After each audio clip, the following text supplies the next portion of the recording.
high school में चोर पकतो आहे ये ॿ टे चकर आयो आहे ॿुधाए तो मूंसां गॾु ॿिया बि आहिनि ऐं हे तारा पटिया अथई हे वायरिंग जेका आहे सॼी पटी अथई हे बीठो आहे असां गॾु हे सॼी वायरिंग हे स्कूल जी वेझो बि पटिया अथई हे सॼी वायरिंग जेका आहे पटी अचंदा अच हे ॾिसो हे जेका सभु तारा पटिया अथई ऐं जेका क्लासन में अंदरिया भी शिकिया ताईं ॿाहिरियां भी शिकिया ताईं कुल पटिया ताईं जेके भी आहिनि जेके लड़कनि था ये कुल पटिया ताईं जेके भी बाबा लंबा दे दो पकड़े पकड़े बिठाओ कोई अची कोन दो अॻिते थाणे ते वञी छॾे था अचूं प्रिंसिपल ॾे असां कॉल कयूं था कॉल नथो खणे व्हाट्सअप ऑन अथसि व्हाट्सअप ते मैसेज कयासीं व्हाट्सअप ते बि नथो ऑनलाइन अचे नथो ॻाल्हाए ऐं कॉलियूं बि कयूंसि था कॉलियूं नथो खणे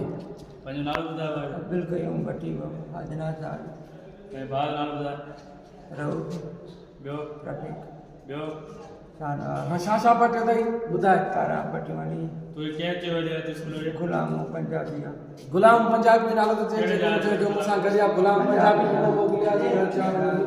पटे अचो मां ॿ चकर वियो हाणे तूं बि वञी पटे अचो अॼु असां हिनखे पतो आहे असां हे त असांजो करो आहे राति जो असां ॾींहं जो बि ईंदाऊं चकर ॾियण हे असां ॾींहं स्कूल में लाइट छा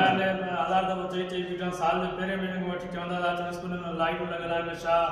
बल्ब पकाई नथी हले राति जो आधार लॻी पई आहे स्कूल जा दर बर भॻा पिया आहिनि क्लासनि जा कोई मरम्मत ई कोन्हे का चई चई अचो दर दर चेक कयो भॻा आहिनि दर ई भॻा अथऊं हे छा कयूं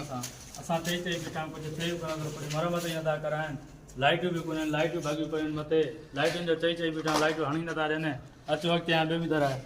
कड़ा वग़ैरह भॻा पिया आहिनि ये देखो जेको आईसीपी जेको आहे जी दर के ठोशो आहिनि